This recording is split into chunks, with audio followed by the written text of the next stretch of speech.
Hi students, welcome to our channel scholarly minds. आज हम देखने वाले हैं BPAC 132 एडमिनिस्ट्रेटिव थिंकर्स के बारे में।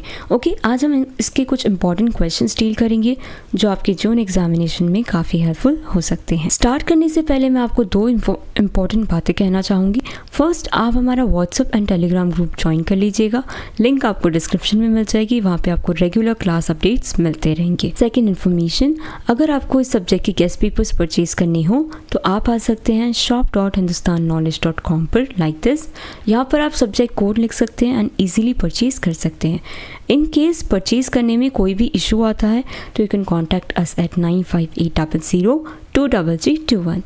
सो अगर आपको ये वीडियो पसंद आता है तो please like the video and subscribe to our channel. Let's start with our first question. Define Gandhiji's view on the concept of trusteeship. The concept of trusteeship was one of the Mahatma Gandhi's important ideas for creating just and peaceful society. Gandhi believed that wealth should not be used only for personal benefits but also for the welfare of society. अब जो ये concept of trusteeship है, ये महात्मा गांधी जी का बहुत ही important idea था जिससे peaceful and just society create हो सकती है। गांधी जी का ये मानना था कि वेल्थ सिर्फ खुद के पर्सनल बेनिफिट के लिए यूज़ नहीं होना चाहिए, ये वेलफेयर ऑफ सोसाइटी के लिए भी यूज़ होना चाहिए। उनके हिसाब से rich people should act as trustees of their wealth and use it responsibly for common good. उनके हिसाब से जो रिच लोग हैं उन्हें अपनी वेल्थ का ट्रस्टी बनना चाहिए और अच्छे से यूज़ करना चाहिए ताकि सबका भला हो सके। मीनिंग ऑफ ट्रस्टीशिप का मतलब होता है person who owns property or wealth should consider himself only a caretaker and trustee of it. अब ट्रस्टीशिप का मतलब क्या होता है? एक पर्सन जिसकी प्रॉपर्टी है या फिर वेल्थ है उसको खुद को एज अ केयर टेकर या फिर ट्रस्टी मानना चाहिए। एंड गांधी जी ये बिलीव करते थे कि सारे रिसोर्सेज सोसाइटी के हैं एंड गॉड के हैं। Therefore those who have more wealth should use it to help the poor and improve society instead of living only for luxury and profit. So उनका मानना ये था कि ये जितना भी आपके पास प्रॉपर्टी है वो सोसाइटी का भी है एंड गॉड का भी है। इसीलिए आप अगर कुछ लोगों के पास ज़्यादा वेल्थ है तो उनको पुअर लोगों के लिए, सोसाइटी को इम्प्रूव करने के लिए उस मनी का यूज़ करना चाहिए। सिर्फ लग्जरी या प्रॉफिट को एंजॉय करने के लिए उनको यूज़ नहीं करना चाहिए। Main features of trusteeship: social responsibility. Wealthy people should use their money for the benefit of society bye supporting education, health care and public welfare. उनका सबसे पहला मानना क्या था कि वेल्दी पीपल जो हैं उन्हें अपना मनी सोसाइटी के बेनिफिट के लिए यूज़ करना चाहिए, जैसे एजुकेशन को सपोर्ट कर लिया, हेल्थ केयर हॉस्पिटल्स बना दिए, लोगों का कुछ वेलफेयर पब्लिक वेलफेयर के लिए उसे यूज़ कर लिया। No class conflict. Gandhi wanted to avoid conflict between rich and the poor. Instead of taking away wealth by force he encourage voluntary sharing and cooperation. Gandhi ji ये चाहते थे कि रिच एंड पुअर के बीच में किसी भी तरह का झगड़ा नहीं होना चाहिए। इंस्टेड ऑफ टेकिंग, ज़बरदस्ती वेल्थ लेने से बेहतर है उन्होंने ये इनकरेज किया कि वॉलंटरी शेयरिंग हो और लोगों के बीच में कोऑपरेशन बढ़े। Moral duty. Trusteeship is based on honesty, kindness and self control. Trusteeship है ये किन चीज़ों पे बेस्ड है? Honesty, kindness and self control. Rich people should understand that they have a moral responsibility towards others.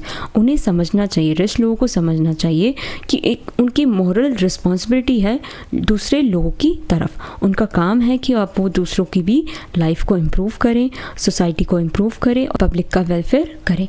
Economic equality. Gandhi believe that everyone should have enough to meet their basic needs. Gandhi ji का मानना था कि हर इंसान के पास at least इतना तो होना चाहिए कि वो बेसिक नीड्स को फुलफिल कर सके। Trusteeship would reduce the gap between rich and the poor without violence. अब ये एक ऐसा कंसेप्ट है जिसकी वजह से रिच और पुअर के बीच में जो गैप है वो कम हो सकता है बिना किसी लड़ाई झगड़े के। Peaceful change. Gandhi opposed violent revolution and supported peaceful method to bring social economic justice through voluntary action. इनके हिसाब से गांधी जी के हिसाब से वॉयलेंस को हमें पूरी तरह से अपोज करना है, ठीक है, हमें किसी भी तरह के लड़ाई झगड़े नहीं करने हैं। एंड उन्होंने हमेशा पीसफुल मेथड्स को सपोर्ट किया है जिसकी वजह से सोशल एंड इकोनॉमिक जस्टिस हुआ है सोसाइटी। किसी भी तरह की यहाँ पे जोर ज़बरदस्ती नहीं की गई है। एक तरह की बात रखी गई है कि रिच लोगों का काम है कि अब उन्होंने बहुत सारा पैसा कमा लिया, बहुत वेल्थ हो गई है, अब उनका काम है, एक मॉरल रिस्पॉन्सिबिलिटी है कि अब आप सोसाइटी के लिए कुछ करो। Importance importance of trusteeship. Idea of trusteeship promotes equality, social justice and harmony. इस idea से इक्वालिटी, सोशल जस्टिस और हार्मनी प्रमोट होती है हमारी सोसाइटी में. ये इंकरेज करती है बिजनेस एंड वेल्दी इंडिविजुअल्स ताकि वो कंट्रीब्यूट कर सकें डेवलपमेंट ऑफ सोसाइटी के लिए. यही चीज़ जो आइडिया ऑफ ट्रस्टीशिप है ये बिजनेसेस एंड वेल्दी इंडिविजुअल को एनकरेज करती है कि अब आपकी बारी है ताकि वो लोग सोसाइटी के डेवलपमेंट में कंट्रीब्यूट कर सके.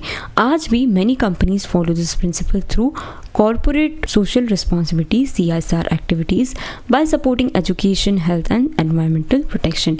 आज भी बहुत सारी कंपनी इस प्रिंसिपल को फॉलो करती है. कॉर्पोरेट सोशल रिस्पॉन्सिबिलिटी के थ्रू ये ऐसी एक्टिविटीज़ होती है जिसमें ये लोग education, health and environmental protection को सपोर्ट करते हैं. Criticism of trusteeship. Some people argue that trusteeship depends too much on the goodwill of the rich and does not guarantee equal distribution of wealth. कुछ लोगों का मानना है कि trusteeship तो कम्प्लीटली जो रिच लोग हैं उनकी गुडविल पे डिपेंड करती है और ये इक्वल डिस्ट्रीब्यूशन ऑफ वेल्थ को गारंटी नहीं करती. अब क्रिटिक्स क्या बोलते हैं, उनका ये मानना है कि विदाउट लीगल इन्फोर्समेंट के many wealthy people may not willingly share their resources. अब बिना किसी लीगल इन्फोर्समेंट के, अब फॉर एग्जांपल आप लोगों ने बहुत कमा लिया, ठीक है, बहुत करोड़ों कमा लिए, तो बिना किसी लीगल इन्फोर्समेंट के आप सोसाइटी का कुछ करना चाहेंगे क्या? नहीं. हम क्या चाहेंगे कि हमारा और प्रॉफिट हो, हम और बिजनेस करें, हम और अपनी चीज़ों को एक्सपांड करें. तो यहाँ पे यही कहा जा रहा है कि वो हो सकता है कि अपने रिसोर्सेज विलिंगली शेयर ना करें. कंक्लूजन हम देखते हैं. Gandhiji's concept of trusteeship is a unique and ethical approach to economic justice. It teaches that wealth should be used for the welfare of all people, not just personal gain. इनका मानना क्या है कि trusteeship एक unique and ethical approach है जिससे economic justice होगा और wealthy लोग जो हैं, और साथ में ये चीज़ भी सिखाता है कि वेल्थ सिर्फ, और साथ में ये चीज़ भी सिखाता है कि इससे लोगों का वेलफेयर होगा, सिर्फ पर्सनल गेन के लिए ये यूज़ नहीं किया जाएगा. Although it has some limitation, the idea continues to inspire effort toward a fair, peaceful and compassionate society. हाँ, इसमें कुछ लिमिटेशन ज़रूर है, लेकिन ये आइडिया आज भी एक fair, peaceful and compassionate society के लिए इंस्पायर करता है. Moving on to next question. Describe the financial administration as depicted by अर्थशास्त्र. ये किसने लिखा है? चाणक्य जी ने लिखा है. द अर्थशास्त्र written by Kautilya, also known as Chanakya, is an ancient Indian text on governance, economics and statecraft. ये एक ऐसी बुक है जो चाणक्य जी ने लिखी है जिसमें गवर्नेंस के बारे में लिखा गया है, इकोनॉमिक्स के बारे में एंड स्टेटक्राफ्ट के बारे में लिखा गया है. It gives detailed guidance on managing the finance of a kingdom. Detailed बातें वहाँ पर लिखी गई है कि किस तरह से किंगडम को अपने फाइनेंसेस को मैनेज करना चाहिए. According to Kautilya, a strong financial system was essential for the prosperity and security of the state. अगर आपका फाइनेंशियल सिस्टम स्ट्रॉन्ग होगा तभी प्रॉस्पेरिटी एंड सिक्योरिटी होगी आपकी स्टेट की, तभी ये चीज़ मेंटेन होगी. तो स्ट्रॉन्ग फाइनेंशियल सिस्टम होना बहुत ज़रूरी है एक स्टेट के लिए. Source of revenue. द अर्थशास्त्र mentions many resources of government income. ये बुक बहुत से सोर्सेज बताती है गवर्नमेंट इनकम के लिए. The main source was land revenue collected from farmers. Other sources included tax on trade, commerce, custom duties, mining forests, fisheries and fines imposed on law breakers. अब ये जो book है वो बताती है कि आप किस तरह से गवर्नमेंट इनकम अर्न कर सकती है. सबसे पहला था लैंड रेवेन्यू जो फार्मर से कलेक्ट होता है, और जो दूसरे रिसोर्सेज थे वो कौन से थे? ट्रेड एंड कॉमर्स पे टैक्स लगा दिया, कस्टम ड्यूटीज़ पे टैक्स लगा दिया, mining and forest in activities पे टैक्स लगा दिया. किसी ने अगर लॉ तोड़ा है तब फाइन लगा के उनसे वसूल लिया. Income was also earn from state own industries and royal properties. A variety of revenue sources insured financial stability. अब इनके पास बहुत, देखो ये तरीके तो हैं ही पैसा कमाने के, लेकिन जो स्टेट ओन इंडस्ट्रीज़ है वहाँ से भी पैसा आ रहा है, रॉयल प्रॉपर्टीज़ है वहाँ से भी पैसा अर्न किया जा सकता है. Taxation system. Kautilya believe that taxes should be fair and reasonable. उनके हिसाब से टैक्स जो थे वो फेयर होने चाहिए एंड रीजनेबल होने चाहिए. Excessive taxation could make people unhappy and reduce economic activity. अगर आपने ज़्यादा ही टैक्स लगा दिया तो इससे लोग अनहैप्पी हो जाएंगे और इकोनॉमिक एक्टिविटी कम हो जाएगी. Therefore taxes were collected according to the ability of the people to pay. इसीलिए जो टैक्स हैं वो लोगों की एबिलिटी कितना वो पे कर सकते हैं इस हिसाब से टैक्स वसूला जाता था. The king was advise to increase revenue by promoting agriculture, trade, industry rather than imposing heavy tax. अब किंग को क्या एडवाइस किया जाता था कि आप एग्रीकल्चर, ट्रेड, इंडस्ट्री ये सब आप प्रमोट कीजिए, आप इसे एंकरेज कीजिए, आप बस टैक्स मत लगाते रहिए. ठीक है, इन चीज़ों को अगर आप प्रमोट करोगे तो आपका जो स्टेट है वो ज़्यादा कमाएगा तो आपका टैक्स भी तो बढ़ जाएगा. Correct. Financial officers, let's see. The Arthashastra describe a well organised financial administration with trained officials. The treasurer's Sannidhata was responsible for protecting the treasury and maintaining records of wealth. अब अर्थशास्त्र क्या बताता है कि फाइनेंशियल और एडमिनिस्ट्रेशन अच्छे से होना चाहिए, लेकिन ऑफिशियल्स भी आपके ट्रेंड होना चाहिए. द ट्रेजरर जो होता था वो ट्रेजरी प्रोटेक्ट करने के लिए and records of wealth record करने के लिए होता था. Collector general Samaharta collected tax and managed government income. अब ये जो कलेक्टर जनरल हुआ करता था ये टैक्स कलेक्ट करता था और गवर्नमेंट की इनकम को मैनेज किया करता था. ये ऑफिसर्स ईमानदारी के साथ काम किया करते थे और अपनी पूरी एफिशिएंसी के साथ काम किया करते थे. Budget and expenditure. The text emphasises careful planning of government spending. अगर इतना पैसा आया है तो आपको अच्छे से दिमाग लगा के उसे स्पेंड करना है. ऐसा नहीं कि कुछ भी किया, किसी को भी तोहफे देकर आ गए, कहीं पे भी स्पेंड कर दिया. आपको केयरफुली इसको प्लान करके स्पेंड करना है. State funds were use for the army, public work, salaries of official, welfare activities and irrigation project. State की जो फंड हैं वो किसके लिए यूज़ हुआ करते थे? आर्मी के लिए, लोगों के पब्लिक वर्क्स के लिए, जो ऑफिशियल्स हैं उनके यहाँ जो काम कर रहे हैं उनकी सैलरी देने के लिए, वेलफेयर एक्टिविटीज़ के लिए, ये सारी चीज़ों के लिए ये पैसा यूज़ किया जाता था. Quarterly advise that expenditure should always be controlled, should not exceed income and ensuring financial discipline. अब कौटिल्य क्या कहते थे कि जो एक्सपेंडिचर है वो हमेशा कंट्रोल रहना चाहिए और वो इनकम से ज़्यादा हमें खर्च नहीं करना चाहिए, जिससे फाइनेंशियल डिसिप्लिन इंश्योर होता है. Accounting and auditing. The Arthashastra gave great importance to proper accounting. Every transaction had to be recorded accurately and accounts were check regularly. अब इन्होंने प्रॉपर अकाउंटिंग को ग्रेट इंपॉर्टेंस दिया कि हर चीज़ लिखी हुई होनी चाहिए. कुछ भी पैसा जा रहा है लिखो, ठीक है, अच्छे से रिकॉर्ड करो. हर transaction, every transaction had to be recorded accurately. सही तरीके से रिकॉर्ड किया जाना चाहिए और उसे बार बार रेगुलरली चेक भी किया जाता था. Strict audit were conducted to detect corruption और misuse of public money. Strict audit भी किया जाता था ताकि करप्शन डिटेक्ट हो सके और अगर किसी भी तरह से मिसयूज हो रहा है पब्लिक मनी का तो वो भी पता चल सके. Officials found guilty of fraud were punish severely, promoting transparency and accountability. जैसे ही पता चलता था कि इस ऑफिसर ने कुछ तो घोटाला किया है, उसे बहुत बुरी तरह से पनिश किया जाता था, जिससे ट्रांसपेरेंसी प्रमोट हो रही है एंड अकाउंटेबिलिटी भी प्रमोट हो रही है. अब हम देखते हैं conclusion. The financial administration described in Arthashastra was systematic, discipline and practical. अब जैसे कि हमने देखा कि जो फाइनेंशियल एडमिनिस्ट्रेशन है जो अर्थशास्त्र में डिस्क्राइब किया गया है वो काफ़ी सिस्टमैटिक था, डिसिप्लिन था एंड प्रैक्टिकल था. फोकस कहाँ था? रेवेन्यू कलेक्शन पे था, सही टैक्सेशन पे था, हम जो भी स्पेंड कर रहे हैं उस पे था कि सही खर्चा हो, किसी भी तरह की का फिजूल खर्ची ना हो. और स्ट्रिक्ट सुपरविजन ऑफ ऑफिशियल्स. जो भी ऑफिसर्स काम कर रहे हैं उस पर स्ट्रिक्ट सुपरविजन किया जाता था. Many of the principles such as financial accountability, proper budgeting and anti corruption measures remain relevant in modern public administration. आज भी हम देखते हैं कि प्रॉपर बजटिंग है, फाइनेंशियल अकाउंटेबिलिटी है, ये चीज़ें तो आज भी रेलिवेंट है हमारे मॉडर्न पब्लिक एडमिनिस्ट्रेशन में. Correct. The Arthashastra presents one of the earliest and most advance model of financial management in history. ये जो अर्थशास्त्र है वो इनकी जो भी बातें हैं ये आप देखेंगे कि आज भी काफ़ी रेलिवेंट है, वो तो मैंने आपको बता ही दिया. और ये सबसे पुराना भी है और मोस्ट एडवांस्ड मॉडल्स में से एक है हमारी फाइनेंशियल मैनेजमेंट की history. Examine Dwight Waldo's contribution to new public administration. Dwight Waldo's was one of the most influential thinkers in public administration. He challenged the traditional idea that administration should only focus on efficiency and rules. His ideas played a major role on the development of new public administration (NPA) during late 1960s and early 1970s. Waldo believed that public administration should serve society by promoting justice, equality and public welfare. ये जो Waldo sir हैं ये influential thinker थे public administration के. उन्होंने traditional idea को challenge किया था कि एडमिनिस्ट्रेशन को सिर्फ एफिशिएंसी पे और रूल्स पे ही फोकस करना चाहिए. ठीक है, तो उन्होंने इस चीज़ को चैलेंज किया था. क्यों? क्योंकि उनका मानना ये था कि पब्लिक एडमिनिस्ट्रेशन को सोसाइटी को सर्व करना चाहिए. कैसे?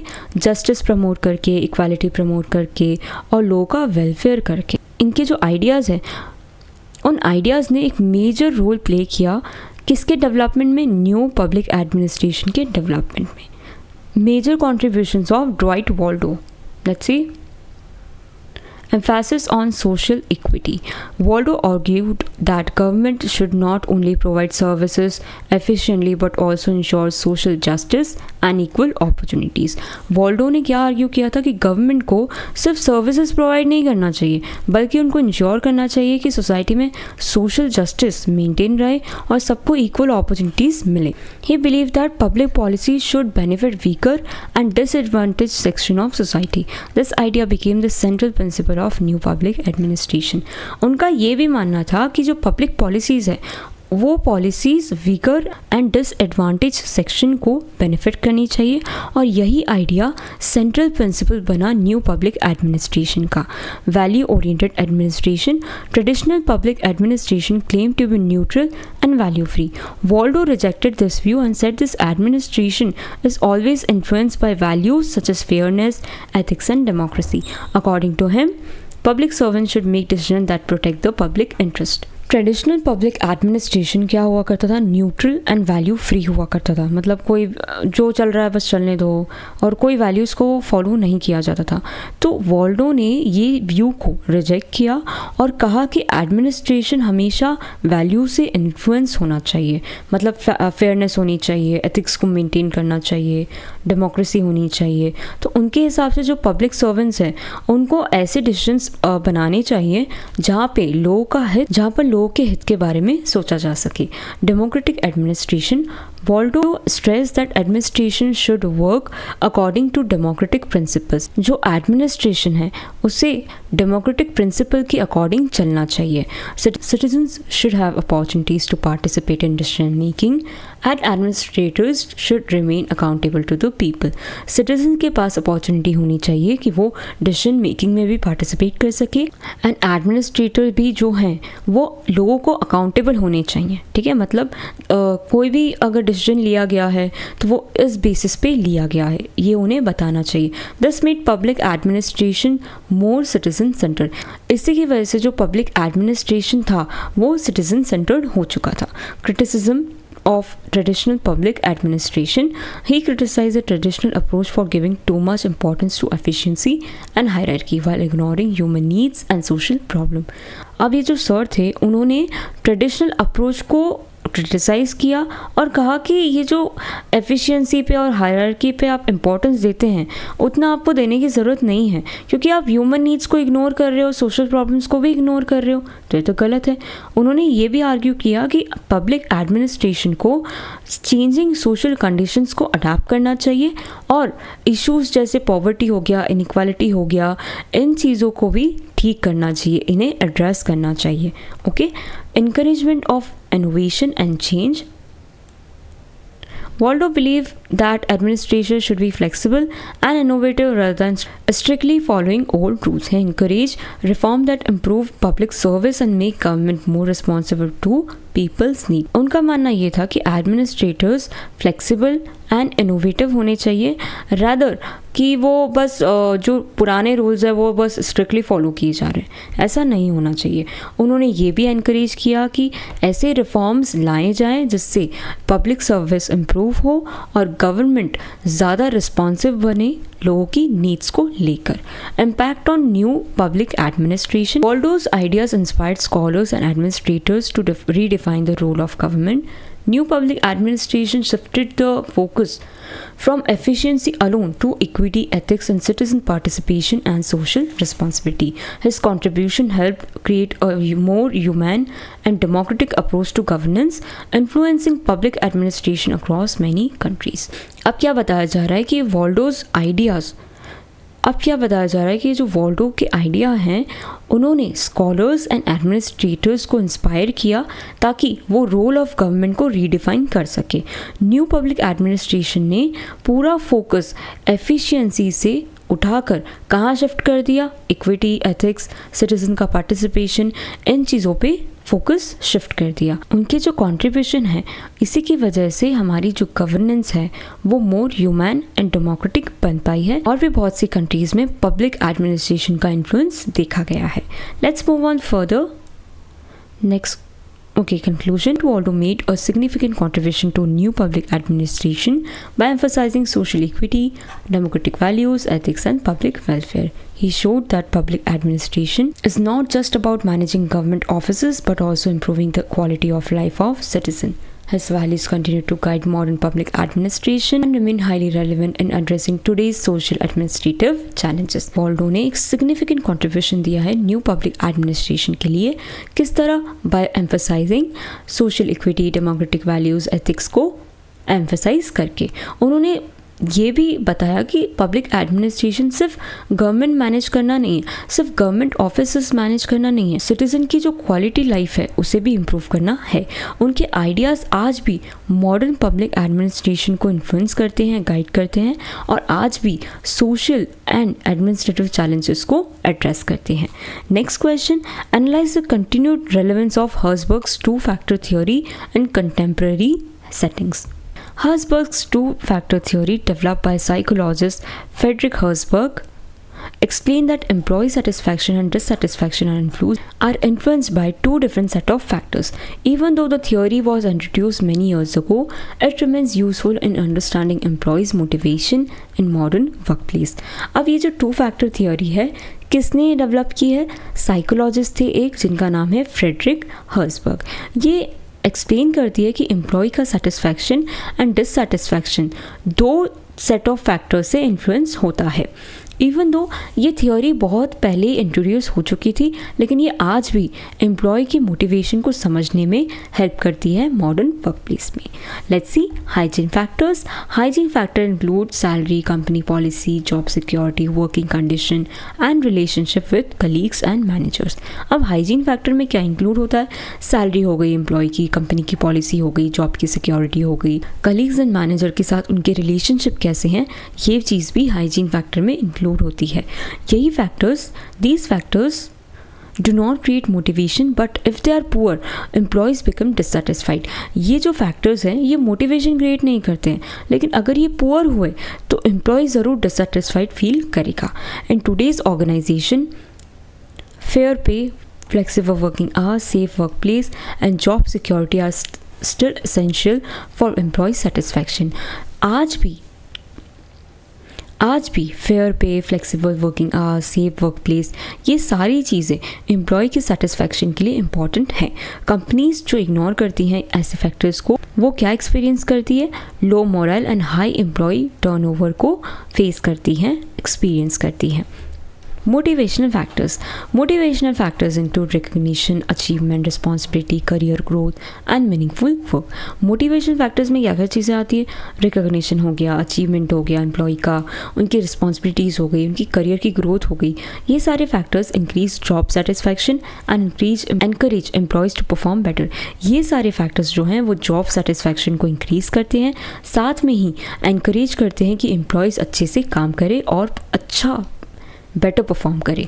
In the modern workplace, employees value learning opportunities, promotion, appreciation and challenging tasks। अब modern workplace में employee value करते हैं कि वो opportunities gain करे, promotion हो उनका, appreciation मिले, उनको उन्हें challenging task भी मिले।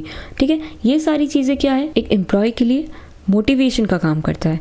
Organisation that recognise employ effort and provide career development opportunities usually have more motivated and productive workers. जो भी ऑर्गेनाइजेशन एम्प्लॉयज़ को रिकग्नाइज करती है उनके एफर्ट के लिए कि आपने बहुत अच्छा काम किया है, उन्हें करियर डेवलपमेंट अपॉर्चुनिटीज़ देती है, तो ऐसी ऑर्गेनाइजेशन को मोटिवेटेड एंड प्रोडक्टिव वर्कर्स मिलते हैं और वो रहते भी हैं काफ़ी लंबे वक्त तक। Relevance in contemporary workplace. Herzberg's theory is highly relevant in today today's competitive business environment. इनकी जो थियोरी है वो आज के कॉम्पिटिटिव बिजनेस एनवायरनमेंट में बहुत इंपॉर्टेंट है। Many companies focus is not only on salaries but also on employ engagement. अब जो बहुत सी कंपनीज़ हैं उनका जो फोकस है वो सिर्फ सैलरी पे नहीं है, उनका फोकस एम्प्लॉय की एंगेजमेंट पे और पर्सनल ग्रोथ पे भी होता है। Remote work, hybrid work model and digital work place have increase the importance of motivation through trust, recognition, work-life balance. Employers are now investing in training program, wellness initiative and reward system to improve the employee satisfaction. अब क्या हो रहा है कि remote work हो गया, जैसे ही work from home शुरू हुआ था वैसे ही अब क्या हो गया, अब यही चीज़ प्रमोट की जा रही है कि हर इंसान वर्क फ्रॉम होम करे, ठीक है। और digital work place, hybrid work models, ये चीज़ों ने इनोवेशन का इंपॉर्टेंस बढ़ा दिया है। कैसे? ट्रस्ट की वजह से, रिकॉग्निशन की वजह से, वर्क लाइफ बैलेंस की वजह से। अगर कोई इंसान रिमोट वर्क करेगा तो उसका जो ट्रैवलिंग का टाइम है वो कम हो जाएगा, वही टाइम वो किसके साथ स्पेंड कर सकता है, अपनी फैमिली के साथ स्पेंड कर सकता है। एम्प्लॉयर्स अब किस चीज़ में इन्वेस्ट कर रहे हैं कि वो ट्रेनिंग प्रोग्राम्स कंडक्ट कराएं, वेलनेस इनिशिएटिव्स लें और रिवॉर्ड सिस्टम भी रखें ताकि एम्प्लॉय का सेटिस्फैक्शन इम्प्रूव हो सके। Let's move on further. However, the theory also has some limitation. Different employees may value different factors based on their age, culture and personal needs. अब हर इंसान के लिए मोटिवेशन अलग हो सकता है, ठीक है। सबके जो फैक्टर्स हैं वो अलग अलग होते हैं। फॉर एग्जाम्पल, सम एम्प्लॉय में consider high salary a strong motivator, while others may prioritize flexible work arrangement और career advancement. कुछ लोगों के लिए हाई सैलरी बहुत इंपॉर्टेंट होती है, वहीं कुछ लोग फ्लेक्सिबल वर्क चाहते हैं और करियर एडवांसमेंट चाहते हैं जिससे उनकी लाइफ और बेहतर हो सके। तो सबकी प्रायोरिटीज़ यहाँ पर अलग है, इसलिए organisation should use the theory along with other motivational approach. तो ऑर्गेनाइजेशन को ये थियोरी तो यूज़ करनी ही चाहिए, लेकिन साथ में जो मोटिवेशनल अप्रोच है, जो दूसरी अप्रोच है, उसके साथ काम करना चाहिए। कंक्लूजन हम देखते हैं, हर्जबर्ग्स 2-factor theory continues to be an important tool for understanding employee motivation in contemporary settings. It highlights the need to maintain good hygiene factors while also providing motivational factors that encourage growth and achievement. Although workplace expectations have changed over time, the theory remains relevant because employees still seek both a supportive work environment and opportunities for personal and professional development.